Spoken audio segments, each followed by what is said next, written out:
Ever seen bees in action? Tiny, buzzing, organized.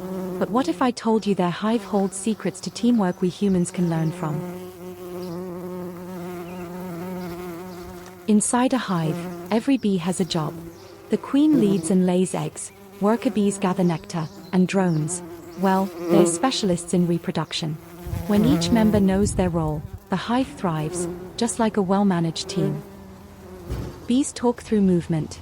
Their waggle dance tells others where to find flowers. No phone, no meetings, just precise body language. Imagine if our teams mastered such clear, silent communication. From the youngest worker to the oldest scout, every bee contributes. The hive doesn't judge age or title.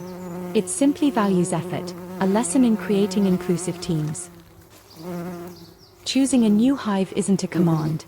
Scout bees search, then vote. Majority rules. It's collaborative, democratic, and surprisingly wise. Even with a queen, the hive isn't a dictatorship. Tasks are delegated, responsibilities shared, and leadership flows throughout. It's agile, smart, and adaptive. From buzzing teamwork to silent coordination, bees inspire us to rethink how we lead, learn, and work. So next time you spot one, remember, great things happen when we work together.